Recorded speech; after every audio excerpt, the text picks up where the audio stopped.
भाग कर खबर, बेखौफ जुबान, बेबाक अंदाज।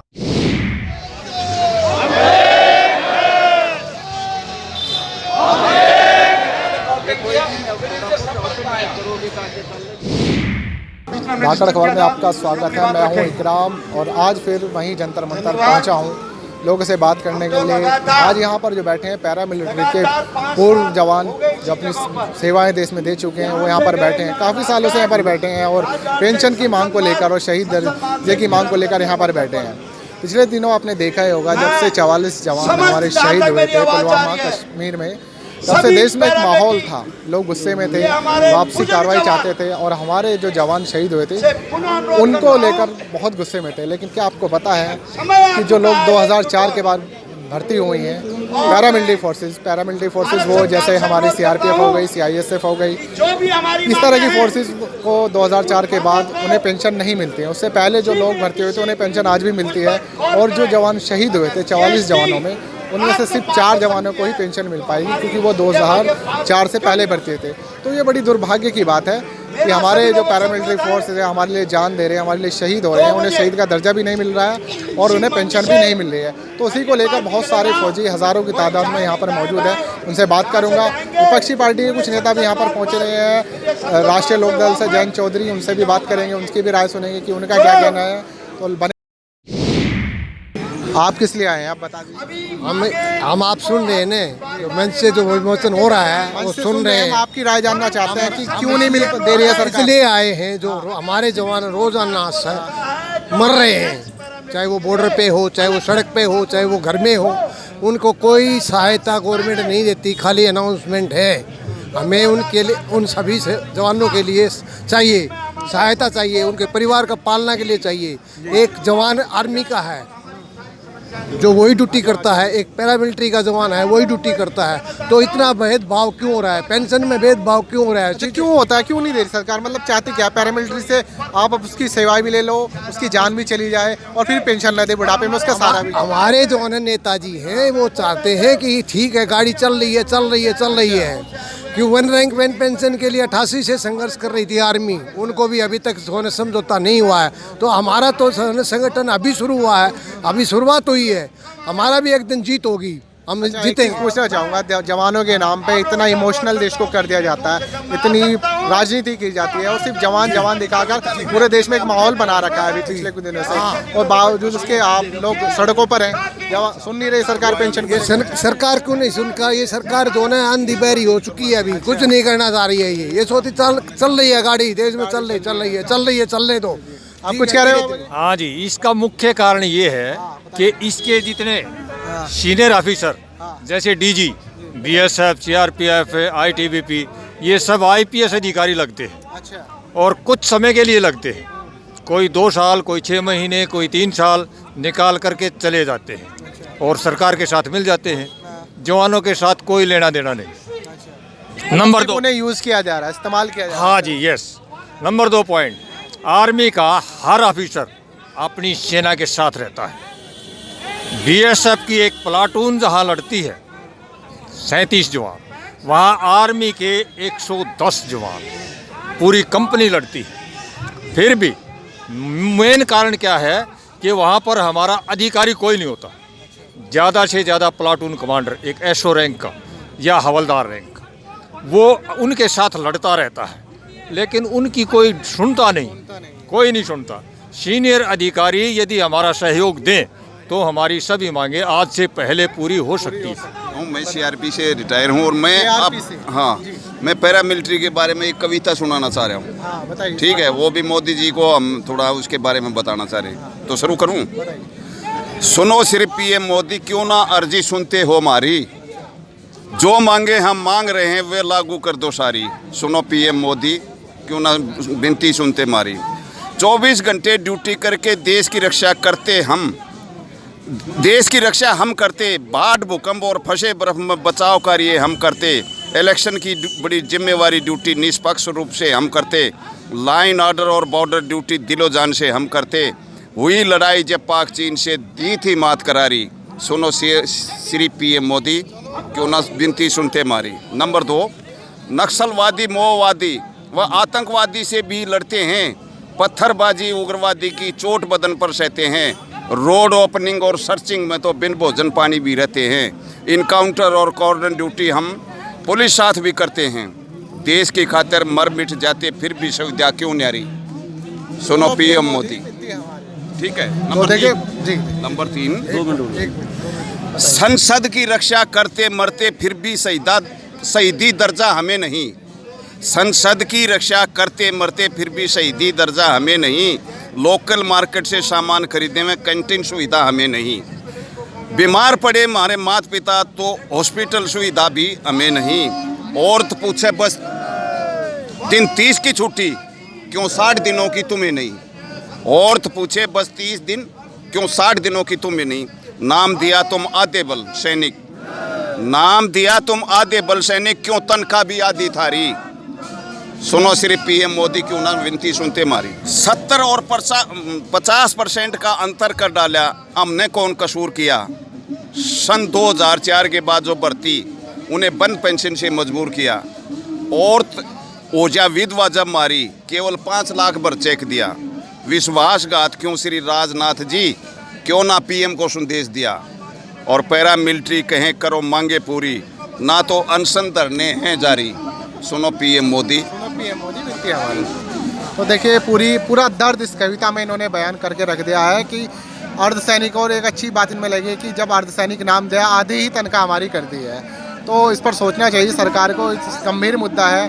जो लोग अपना बुढ़ापे का एकमात्र सहारा पेंशन में ढूंढते हैं, वही अगर पेंशन उन्हें ना मिले जो हमारे जवान हैं, तो उनकी घर गृहस्थी कैसे चलती है, कैसे वो दुख झेलते हैं, आप लोग समझ सकते हैं। जी आपका नाम? मेरा नाम वीएस कदम है। मैं यहाँ का कोषाध्यक्ष हूँ इस असोसिएशन से। देखिए आप बताइए, आप आर्मी में क्या रहे हैं, पैरामिलिट्री फोर्स में क्या सेवाएं दी हैं आपने? मैं सीआरपीएफ में सब इंस्पेक्टर था। सब इंस्पेक्टर रहे हैं। हाँ, मैं वहाँ से रिटायर हूँ। अच्छा, तो अभी क्यों आए हैं, किस लिए पहुँचे हैं यहाँ पर जंतर मंतर? हम 5 साल से हमारे हक के लिए लड़ रहे हैं। 1 रैंक 1 पेंशन है, सीएसडी सुविधा है, कैंटीन का सुविधा है, और भी बहुत वो है। पेंशन नहीं मिल पा रही है आपको? नहीं, हमें तो मिल रही है। 2004 के बाद जो अपॉइंट हुए उनको नहीं मिल रही है। 2004 के बाद जो बंद कर दी थी अटल सरकार ने, उसके बाद लोगों को नहीं मिल पा रही है, तो उस वजह से दिक्कत आ रही है काफी। बहुत दिक्कत आ रही है। जी जी जी। रोज हमारा आदमी शहीद हो रहा है बॉर्डर पे। अभी जैसे पुलवामा में सीआरपीएफ के इतने सारे हमारे जवान शहीद हो गए हैं। सरकार और पूरा देश एक तरह से उन्हीं के साथ लगा हुआ था, लेकिन लोगों को ये पता नहीं है कि उन्हें पेंशन भी नहीं मिलेगी। तो फिर क्या फायदा, शहीदी का दर्जा भी नहीं देंगे। बिल्कुल नहीं दिया। तो मैं ये बोल रहा हूँ जो 44 आदमी जो मरे थे उसमें सिर्फ 4 आदमी को पेंशन मिलेगा, क्योंकि वो 2004 का पहले के है। उसके बाद 40 लोग जो 4 किसके थे? वो 2004 का पहले के पहले के थे, तो इसीलिए उनको मिलेगा। लेकिन आर्मी को ऐसा नहीं है। आर्मी को तो फर्स्ट डे से हमेशा मिलता है। लेकिन ये जो 2004 के बाद जो बंद किया, जैसा कि अभी नोटबंदी की, जैसा कि रातों रात, और जीएसटी किया रातों रात, इसी तरह वो रूल रातों रात किया गया है, जबकि रातों रात नहीं होना था। ये हमें भी मिलना था उसी टाइम से।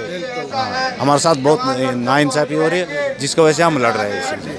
उनका कहना है कि अगर इतने बड़े फैसले रातों रात लिए जा सकते हैं, नोटबंदी, जीएसटी, तो क्या पेंशन बहाली का फैसला रातों रात नहीं लिया जा सकता? कुछ और लोग हैं, बात करते हैं उनसे। जी आपका नाम? मेरा शुभ नाम तेजेंद्रनाथ मंडल। हम बंगाल से आए। एक्स BHF पर्सनल हूँ। यहाँ पर आ रखा है जंतर मंतर में। ये हमारा ये है कि इज्जत का लड़ाई है, जिस लड़ाई के बारे में किसी को पता ही नहीं है जो फौजी क्या है और अर्धसामरिक बाहिनी क्या है। ये इसको जनाने के लिए, इसको लगाने के लिए, इसको सुनाने के लिए देश देश में जो चल रहा है, यही कि इस बारे में मैं जंतर मंतर में बात पूछना चाहूँगा। अभी हाल फिलहाल आप देख रहे हैं देश का हालात क्या चल रहे हैं।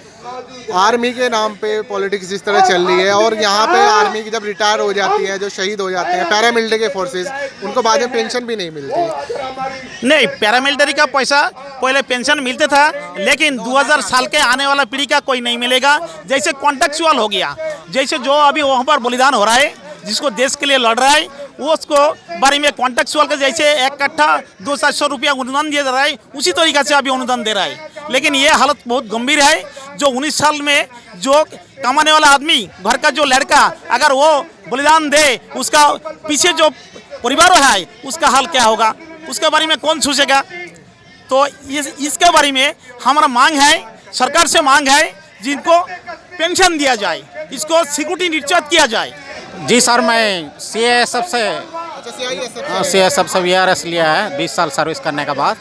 हम लोग का मांग है फर्स्ट, हम लोग का पैरामिलिट्री फोर्सेस नहीं करना है नाम, हम लोग का जाना चाहिए फर्स्ट लाइन फोर्सेस।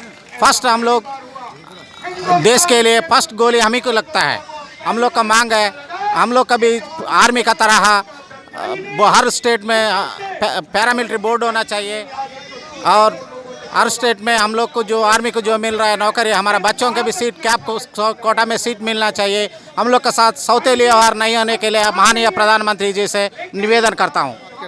देखिए इतने दिन हो गए आप लोगों को बैठे हुए, 1.5 महीना बचा है सरकार के पास, आपको लगता है दे पाएंगे इस समय में भी? इनके बाप को देनी पड़ेगी। क्या हम बूढ़े बैल बकरी हैं जो कब कटवा दो, जवानी में झोट जोतो, अब बुढ़े हो जाओ तो कसाईयों में कटवा दो। शर्म करो, फंड भी काटो, पेंशन भी जिसको।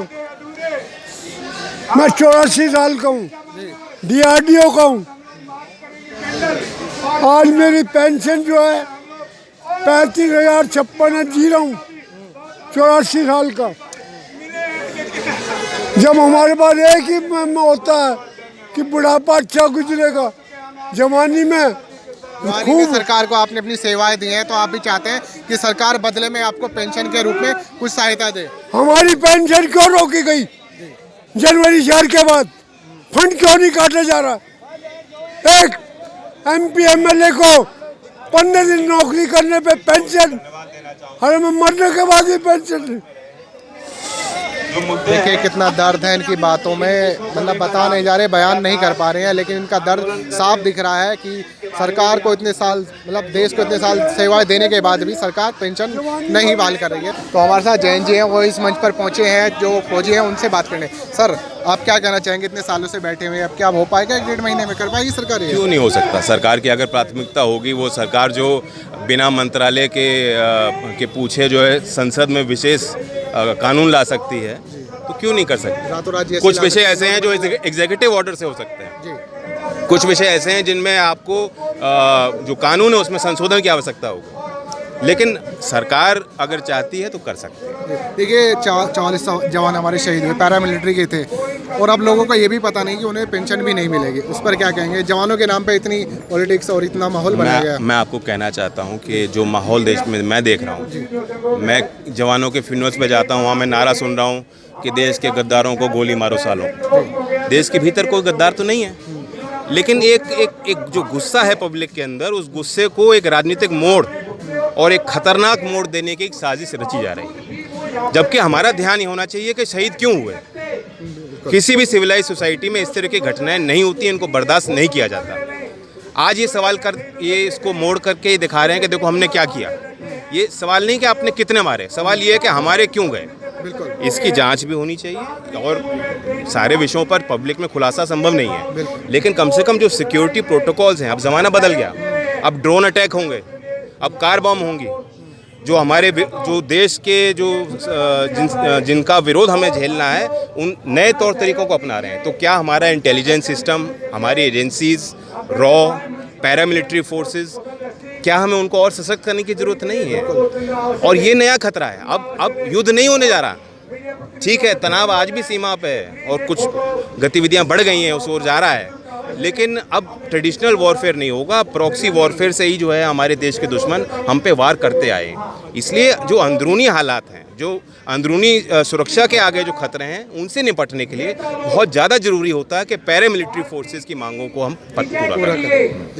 तो इसलिए उचित मांग है, पेंशन की मांग है, शहीद के दर्जा देने की मांग है, और सर्विस से रिलेटेड कई विषय।